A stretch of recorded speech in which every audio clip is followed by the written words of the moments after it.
Hello students, आज हम बताएंगे भारत की जनसंख्या। और भारत की जनसंख्या बहुत ही इंपॉर्टेंट टॉपिक होता है। ये डिफेंस का एग्जाम में बराबर देखने को मिलता है और भी बहुत सारा एग्जाम में आता है। तो इसको हम अपना तरीका से एकदम शॉर्ट तरीका से बताएंगे, जिसको देखकर बहुत ही अच्छा से याद हो जाएगा। ठीक है ना। तो वीडियो स्टार्ट करते हैं और बताते हैं भारत की जनसंख्या। तो भारत की जनसंख्या समझने से पहले इसका पहले बेसिक समझना हो कि जनसंख्या होता क्या है। तो जनसंख्या जो होता है ना, इसको क्या कहते हैं? निश्चित सीमा क्षेत्र में रहने वाले लोगों की कुल संख्या को जनसंख्या कहते हैं। इसको लिख के ही बताते हैं। तो पहले बेसिक चीज क्लियर होना चाहिए, फिर इसका क्वेश्चन बताते हैं। तो जनसंख्या में पहला जो टॉपिक आता है कि जनसंख्या क्या होता है। जनसंख्या, और जनसंख्या के बारे में समझते हैं, इसको शॉर्ट तरीका से समझाते हैं। जनसंख्या क्या होता है ना? निश्चित सीमा क्षेत्र में रहने वाले लोगों की संख्या को ही हम लोग जनसंख्या कहते हैं। जैसे भारत, तो भारत एक निश्चित सीमा बनाता है और भारत के अंदर रहने वाले लोगों की संख्या क्या कहलाई? भारत की जनसंख्या। और यहां पर अगला जो टर्म है इसको भी समझ लेना है, जनगणना। जनगणना किसे कहते हैं ना? लोगों की गिनने की प्रक्रिया को, लोगों को गिनने की जो प्रक्रिया है इसको हम लोग जनगणना कहते हैं। और लोग को काउंट करने का जो प्रोसेस है उसी को हम लोग जनगणना कहते हैं। और जनगणना प्रत्येक 10 वर्षों में होती है। जनगणना प्रत्येक कितने सालों में होती है? 10 सालों में जनगणना होती है। और अगला जो टॉपिक बोल रहे हैं यहां समझना है प्रवास को। प्रवास, फिर आता उत्प्रवास, उत्प्रवास, फिर एक होता आप्रवास, आप्रवास, एक होता जन्म दर, एक होता मृत्यु दर, मृत्यु दर, और एक होता लिंगानुपात, लिंगानुपात। ठीक है ना। तो इतना जो बेसिक टॉपिक जो बताएं इसको थोड़ा समझना है। ये जो बेसिक चीज बताएं ना यहाँ पर, तो इसको समझना है। फिर इसके बाद हम लोग क्वेश्चन को जानेंगे। तो इसको हम शॉर्टली इजी तरीका से बताएंगे जिससे एक बार में समझ आएगा। ठीक है ना। तो जनगणना बताएं, प्रवास। अब प्रवास क्या होता है समझना। प्रवास क्या होता है ना? देश का सीमा के भीतर ही जब कोई एक स्थान से दूसरे स्थान में जाकर बस जाता है तो उसे हम लोग प्रवास कहते हैं। प्रवास किसको कहते हैं? जब कोई देश के अंदर ही एक व्यक्ति एक स्थान से उठकर कहीं दूसरा स्थान में जाकर परमानेंटली बढ़ गया तो उसको हम लोग प्रवास कहते हैं। और उस जगह पर उस आदमी को प्रवासी कहते हैं। मान लेते कोई दूसरा जगह से आके कोलवरी एरिया से यहाँ बस गया तो यहाँ पर उसको हम लोग उस घटना को प्रवास कहेंगे और यहाँ पर उस लोग को हम लोग प्रवासी लोग कहेंगे। ठीक है ना। अब आता है उत्प्रवास। उत्प्रवास क्या होता है ना? समझना है। उत्प्रवास किसको कहते हैं ना? अपना देश हमेशा के लिए छोड़कर चला जाना उत्प्रवास कहलाता है। अपना देश छोड़कर चला जाना उत्प्रवास कहलाता है। फिर आता आप्रवास, किसी अन्य देश से आना लोगों का कहलाता आप्रवास। मान लेते कोई दूसरा देश का यहाँ पर आके यहीं बस गया, यही आधार कार्ड खतियान सब कुछ बना लिया, तो उन लोग को हम लोग आप्रवासी लोग कहेंगे। ठीक है ना। अब आता है जन्म दर, मृत्यु दर। ये सब शॉर्टली स्पीड बताते जाते हैं, फिर इधर बताएंगे डिटेल में। ठीक है ना। जन्म दर, मृत्यु दर। जन्म दर किसको कहते हैं ना? यहां पर याद रखना, प्रति वर्ष, प्रति वर्ष, प्रति वर्ष मतलब एक वर्ष। प्रति वर्ष 1000 व्यक्तियों में मरने वाले व्यक्तियों की संख्या को कहते हैं मृत्यु दर, और जन्म लेने वाले व्यक्तियों की संख्या कहते हैं जन्म दर। मतलब एक साल में 1000 व्यक्ति में जितना व्यक्ति मरता है उसकी संख्या को कहते हैं हम लोग जन्म मृत्यु दर, और मरने वाला को कहते हैं मृत्यु दर, और जन्म लेने वाले को जन्म दर। ठीक है ना।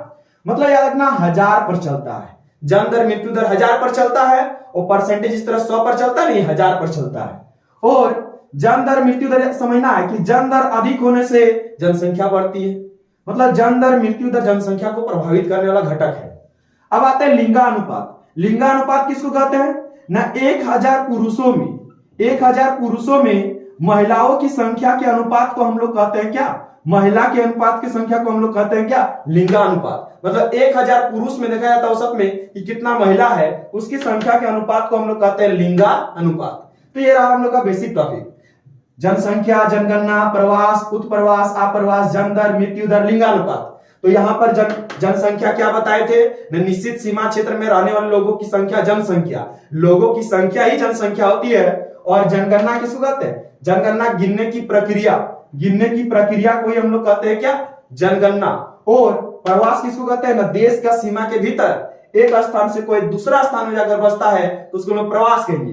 उत्प्रवास अपना देश हमेशा के लिए छोड़कर चला जाना। एक होता आप्रवास, अन्य देश से आना है। एक वर्ष में 1000 व्यक्तियों मरने वाले व्यक्तियों की संख्या को कहते हैं क्या? मृत्यु दर। और जन्म लेने वाले व्यक्तियों की संख्या कहते हैं जन्म दर। लिंगानुपात क्या होता है? रेशियो, ठीक है ना, महिला पुरुष के रेशियो को हम लोग लिंगानुपात कहते हैं, ठीक है ना। अब आते हैं हम लोग यहाँ पर क्वेश्चन में, समझना बहुत ही इंपॉर्टेंट क्वेश्चन बनेगा इसमें, और इसको बारीक तरीका से समझना, ठीक है ना। इसको हम बहुत इजी तरीका से बना के भी लिख देंगे। तो सबसे पहला यहां पर आता है कि भारत में पहली बार जनगणना कब हुआ? पहली बार जनगणना शॉर्ट तरीका से लिख रहे हैं, ठीक है ना, समझना। पहली बार भारत में जनगणना हुआ तो याद रखना है 1872 में हुआ था। अंग्रेज के समय 1872 में हुआ था, तो पहली जनगणना 1872 में हुआ था, याद रखना। पहली जनगणना 1872 में, वो भी याद रखना है लॉर्ड मियो के समय हुआ था। लॉर्ड मियो, क्या बोल रहे हैं? याद रखना है लॉर्ड मियो के समय। और यहां पर अगला जो क्वेश्चन बोल रहे हैं, पहली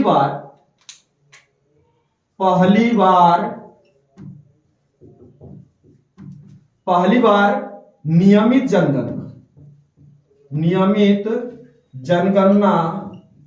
पहली बार नियमित जनगणना पूछे तो इसका आंसर होगा 1881। 1881 में पहली बार क्या हुआ था? नियमित जनगणना हुआ। ये जो जनगणना हुआ नियमित रूप से नहीं हुआ, ठीक है ना, इरेगुलर पैटर्न में हुआ, जैसा भी हुआ। लेकिन जब 1881 में जनगणना हुआ, उसी समय निर्धारित किया गया कि जनगणना जो होगा ना प्रत्येक 10-10 साल में होगा, मैंने यहां से फिक्स हो गया, ठीक है ना। तो पहला नियमित जनगणना क्वेश्चन पूछे तो होगा 1881, और पहली बार जनगणना पूछे तो 1872। तो यह नियमित का फर्क है, याद रखना है। और यहां जो नियमित वाला जनगणना हुआ ये किसके समय हुआ था? तो याद रखना लॉर्ड रिपन के समय। ये वाला एग्जाम में पूछेगा। ये जो दोनों टॉपिक लिखे हैं ना, इसमें बच्चा कंफ्यूज होता है, इसको एक जगह लिख दिए कि पहला जनगणना जो हुआ था ना वो लॉर्ड मियो के समय, इन पहली नियमित ऑप्शन में रहेगा तो आंसर होगा लॉर्ड रिपन। अब हम लोग अगला जो बता रहे हैं इसको समझना। अगला जो यहां बता रहे हैं ना इसको समझना कि पहली बार, या फिर बोलेगा स्वतंत्र भारत की पहली जनगणना पूछेगा। पहली जनगणना थोड़ा शॉर्ट भी लिख रहा है, ठीक है ना। स्वतंत्र भारत की पहली जनगणना पूछे एग्जाम में तो इसका आंसर होगा 1951। बहुत इसमें कंफ्यूज होता है, 1952 होगा कि 1951 होगा कि 53 होगा, तो याद रखना 51, तब ने 61 होगा, तब ने 91, फिर 2001, 2011, तो बिजोड़ा सिस्टम में 1951 में स्वतंत्र भारत की पहली जनगणना कब हुआ था? तो 1951, याद रखना, ठीक है ना। लाइट से नहीं दिख रहा है तो सुनना भी है बढ़िया से। 1951 में पहला नियमित जनगणना 1881 में, स्वतंत्र भारत की पहली जनगणना पूछे तो 1951 में हुआ था। अब आते हैं हम लोग अगला क्वेश्चन पर कि यहां पर पूछता है कि हम लोग का जो पिछला जनगणना हुआ था ना, पिछला जो जनगणना हुआ था 2011 में हुआ था। पिछला जनगणना हम लोग का 2011 में हुआ था, और इसी के अनुसार एग्जाम में पूछता है। तो 2011 के अनुसार लिख देते हैं, पिछला जनगणना 2011 के अनुसार। अब यहां क्वेश्चन बनाते हैं, पिछला जो जनगणना था 2011 के अनुसार कितना जनसंख्या था, क्या था, नहीं था, ठीक है ना। तो यहां पर बोल रहे हैं कि पिछला जनगणना के अनुसार भारत की जो जनसंख्या थी वो 121 करोड़ थी। 121 करोड़, याद रखना। 2011 के अनुसार भारत की जनसंख्या कितनी थी? 121 करोड़। इसी को हम लोग कहेंगे 1 अरब 21 करोड़, ठीक है ना। और इसको परसेंटेज में देखा जाए, परसेंटेज में तो 17.5%। बहुत शॉर्ट तरीका से लिख रहे हैं ताकि मतलब समझ में आ जाएगा, देखने से भी याद हो जाएगा, ठीक है। यहां पर लिख भी सकते थे भारत वगैरह लैंग्वेज बना सकते थे, लेकिन शॉर्ट तरीका से लिख रहे ताकि देख के याद हो जाएगा। तो यहां पर परसेंटेज में समझ जाना, ठीक है ना। परसेंटेज में भारत का जनसंख्या पूछेगा तो 17.5%। कहने का मतलब जितना भी ग्लोब है उसमें भारत की जनसंख्या 17.5%। कोई देश जैसे मान लेते हैं 3% है, 6% है, 2% है, तो भारत की जनसंख्या ग्लोब में, विश्व में अकेले कितना परसेंट है? 17.5% इसका जनसंख्या है। और जनसंख्या का दृष्टि से भारत दूसरा स्थान में आता है। कितना स्थान में आता है? दूसरा स्थान में। मतलब जनसंख्या का दृष्टि से भारत दूसरा नंबर में आता है, ठीक है ना। पहला नंबर में आता है चीन, या साइड में लिख देते हैं। फर्स्ट स्थान में कौन आता है? चीन आता है। और चीन की जनसंख्या है 238 करोड़। 238 करोड़, या इसी को हम लोग कहते हैं 2 अरब 38 करोड़। 2 अरब 38 करोड़ चीन की जनसंख्या है, ठीक है ना। अब अगला जो पॉइंट आते हैं हम लोग यहां समझते हैं भारत का औसत जनसंख्या। भारत का औसत जनसंख्या शॉर्ट में लिख देते हैं। भारत का जो औसत जनसंख्या है ना, वो है जनसंख्या। भारत का औसत जनसंख्या, या इसी को प्रति जनसंख्या, ठीक है ना, इसी को प्रति जनसंख्या भी कहते हैं। तो भारत का औसत जनसंख्या 382 व्यक्ति पर किलोमीटर स्क्वायर, या प्रति किलोमीटर स्क्वायर कहते हैं। पर मतलब प्रति होता है, ठीक है ना। मतलब 1 किलोमीटर एरिया स्क्वायर में कितना आदमी है ना, इसी को हम लोग कहते हैं औसत जनसंख्या। ऐसे किताब में इसका बहुत बजाऊ डेफिनेशन रहता है, ठीक है ना। तो यहां पर शॉर्टली हम बता देते हैं, मान लेते हैं भारत का जितना भी जनसंख्या सब बराबर रूप में एरिया में फैला देंगे, और 1 किलोमीटर एरिया स्क्वायर में कटिंग करके जितना जनसंख्या निकलेगा उसी को हम लोग औसत जनसंख्या कहेंगे। तो हम लोग का औसत जनसंख्या भारत में कितना है? 382 व्यक्ति पर किलोमीटर स्क्वायर। अब यहां पर अगला जो क्वेश्चन आते हैं, भारत का लिंगानुपात। लिंगानुपात किसको बताए थे? महिला पुरुष का रेशियो। भारत में महिला पुरुष के तुलना में महिला कितना है, उसकी संख्या को हम लोग कहेंगे क्या? लिंगानुपात, ठीक है ना। और भारत का जो लिंगानुपात है 943 है। 943, इसका मतलब बताते हैं। इसका मतलब हुआ 1000 पुरुष में, 1000 पुरुष में महिला की संख्या है 943। 943 महिला है, ठीक है ना। लिंगानुपात भारत का डायरेक्ट याद रखना, 943 से एग्जाम में पूछेगा, ठीक है ना। इसका मतलब होता है 1000 पुरुषों में महिलाओं की संख्या देखा गया है 943 है, ठीक है ना। तो यहां तक क्वेश्चन बताएं, और यहां से ज्यादा इंपॉर्टेंट है, और ये भी एग्जाम में पूछ चुका है बहुत बार, नियमित जनसंख्या का, ठीक है ना। पहली बार नियमित जनगणना कब हुआ था? 1881 लॉटरी पर। ये बहुत ज्यादा याद रखना है। उसके बाद यहां पर जो बताएं ये भी याद रखना है। इसके बाद जो बताते हैं इधर समझना है।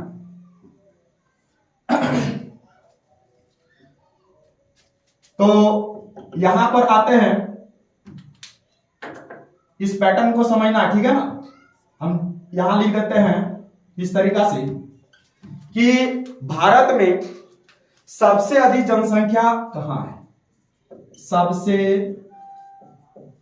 अधिक जनसंख्या शॉर्ट में लिखते हैं, भारत में सबसे अधिक जनसंख्या। अब जैसे 2011 में यहां पर हम लोग का जनगणना होता है, तो उसी टाइम डाटा देखा जाता है कि किस राज्य में सबसे अधिक जनसंख्या में आगे है। तो सबसे अधिक आगे है यूपी। फिर बताएंगे सबसे कम जनसंख्या कहां है? सिक्किम, ठीक है ना। तो इसको लिख के ही बताते हैं, ठीक है। तो सबसे अधिक जनसंख्या हम क्या बोले? यूपी, जिसको उत्तर प्रदेश कहते हैं, उत्तर प्रदेश। तो सबसे अधिक जनसंख्या उत्तर प्रदेश में। और फिर आता है सबसे कम जनसंख्या। सबसे कम जनसंख्या, जनसंख्या लिख देते हैं। सबसे कम जनसंख्या, सबसे कम जनसंख्या सिक्किम में है। सबसे कम जनसंख्या कहां पर है? सिक्किम में। और यहां पर इसको एक बार बेसिक से समझाते हैं। सबसे अधिक जनसंख्या मतलब सबसे अधिक लोग कहां है? उत्तर प्रदेश में। सबसे कम लोग कहां है? सिक्किम। और सिक्किम और गोवा में कंफ्यूज करता है, तो यह समझना सिक्किम एक पहाड़ एरिया है, और पहाड़ एरिया में आबादी नहीं बसता है, ठीक है ना। जनसंख्या को प्रभावित करने कारक में पढ़ा होगा कि पहाड़ में आबादी कम बसता है, लोग कम रहते हैं। तो सबसे कम लोग कहां रहते हैं? तो याद रखना सिक्किम में। सबसे कम जनसंख्या मतलब सबसे कम लोग कहां पर है, किस राज्य में? तो आंसर होगा सिक्किम, ठीक है ना। अब आते हैं अगला क्वेश्चन, अगला पॉइंट पर। अगला पॉइंट को समझना है कि सबसे अधिक, अब आता है जनसंख्या घनत्व। सबसे अधिक जनसंख्या घनत्व। अभी जनसंख्या घनत्व क्या होता है बताएंगे। जनसंख्या घनत्व मतलब इसको बेसिकली हम शॉर्ट तरीका से बताते हैं कि मतलब ऐसा राज्य या ऐसा जगह जहां पर एरिया कम है और आदमी ज्यादा, डेंसिटी में लोग ज्यादा कहां है, तो डेंसिटी में सबसे अधिक लोग है तो याद रखना बिहार में सबसे अधिक जनसंख्या घनत्व कहां है, बिहार में, ठीक है ना। अब आते हैं इसी प्रकार और एक क्वेश्चन पर आते हैं, सबसे कम जनसंख्या घनत्व, तो इसका आंसर हो जाएगा अरुणाचल प्रदेश। अरुणाचल प्रदेश, इसको नोट डाउन भी कर लेना, ठीक है ना। अरुणाचल प्रदेश मतलब यहां पर अरुणाचल प्रदेश भी पहाड़ एरिया है, यहां पर भी जनसंख्या घनत्व बहुत ही, यहां पर जनसंख्या घनत्व बहुत ही कम है, मतलब आदमी जो है ना दूर दूर में निवास करता है, यहाँ एक घर मिला फिर वहां एक दूर में मिलेगा, ठीक है ना। तो सबसे कम जनसंख्या घनत्व डेंसिटी लोगों का कहां कम है, अरुणाचल प्रदेश, ठीक है। इसी प्रकार और एक क्वेश्चन आते हैं, अगला जो क्वेश्चन आता है इसको समझना है कि सबसे अधिक लिंगानुपात, ये एग्जाम में क्वेश्चन में पूछा भी है, याद रखना है, ठीक है ना। ये तो हाल फिलहाल में सबसे अधिक जनसंख्या कहां है, तो ये क्वेश्चन तो पूछा जीडी एग्जाम में, सबसे अधिक जनसंख्या कहां है, याद रखना है सबसे अधिक जनसंख्या उत्तर प्रदेश में। अब यहां पर जो बताया ना सबसे अधिक लिंगानुपात, लिंगानुपात करने का मतलब क्या, महिला पुरुष का जो रेशियो है, इसमें पुरुष से ज्यादा महिला लोग, इसको शॉर्टली अपना तरीका से बताते हैं, पुरुष से ज्यादा महिला लोग किस राज्य में है, तो इसको याद रखना है सबसे अधिक लिंगानुपात, तो इसका आंसर होगा केरल में। इसका आंसर क्या होगा, केरल में सबसे अधिक है। और इसका जो लिंगानुपात है याद रखना केरल का, 1000 पुरुषों में महिलाओं की संख्या है 1084, मतलब वहां पर महिला ज्यादा है। अब आते हैं हम लोग अगला क्वेश्चन, सबसे कम लिंगानुपात, सबसे कम लिंगानुपात किस राज्य में है, तो यहां पर आंसर होगा हरियाणा। हरियाणा में सबसे कम लिंगानुपात है। सबसे कम लिंगानुपात करने का मतलब याद रखना है कि वहां पुरुष का तुलना में महिला लोग कम है। सबसे कम लिंगानुपात का मतलब क्या, पुरुष का तुलना में वहां महिला कम किस राज्य में है, आंसर होगा हरियाणा, ठीक है ना। अब आते हैं हम लोग कि यहां पर लिंगानुपात है तो कितना है, 1000 पुरुष में, याद रखना 1000 पुरुष में 879 को 879 याद रखना महिला है, कहीं 877 भी दिया रहता है, तो 1000 पुरुष में 879 महिला है, याद रखना हरियाणा में सबसे कम लिंगानुपात। ये एग्जाम एमटीएस में पूछ चुका है, एकदम याद रखना है, एमटीएस एग्जाम में क्वेश्चन तो आया था सबसे कम लिंगानुपात किस राज्य में, तो आंसर होगा हरियाणा। अब इसी पैटर्न में और एक याद रखना है, सबसे अधिक शिक्षा दर, तो सबसे अधिक शिक्षा दर याद रखना है, सबसे अधिक शिक्षा दर, सबसे अधिक शिक्षा दर बोलो या इसी को साक्षरता दर कहते हैं। और साक्षरता दर बेसिकली बार समझना है कि देश का या राज्य का कुल जनसंख्या में कितना पढ़ा लिखा लोगों की संख्या है, उसके अनुपात को हम लोग साक्षरता दर कहते हैं। मान लेते हैं कोई भी राज्य है, उसका जनसंख्या में कुल पढ़ा लिखा लोग कितना है ना, उसके अनुपात को हम लोग साक्षरता दर कहते हैं, मतलब पढ़े लिखे लोगों की संख्या अधिक होता है। तो किस राज्य में सबसे अधिक शिक्षा दर है, तो आंसर होगा केरल। केरल में सबसे अधिक शिक्षा दर है, ठीक है ना। अब आते हैं सबसे कम शिक्षा दर, तो सबसे कम शिक्षा दर कहां पर है, मतलब पढ़ा लिखा कम, ठीक है ना, मैंने साक्षरता दर कम है, ठीक है ना, तो यहां पर आएगा बिहार। तो बिहार जो है 2011 के अनुसार, अब नया डाटा में तो बदला जाएगा, बिहार अभी बहुत आगे जा रहा है, ठीक है ना। तो सबसे कम शिक्षा दर 2011 के अनुसार बिहार में है, ठीक है ना। और यहाँ पर जनसंख्या से संबंधित जितना भी क्वेश्चन बनता है, प्रश्न बनता है, उसको हम समझाएं। और आशा करते हैं कि वीडियो अच्छा ही लगा होगा, और अच्छा लगे तो अपना दोस्त लोग को भी बताइए, ताकि हम इस तरह का और भी वीडियो बनाएंगे, ठीक है।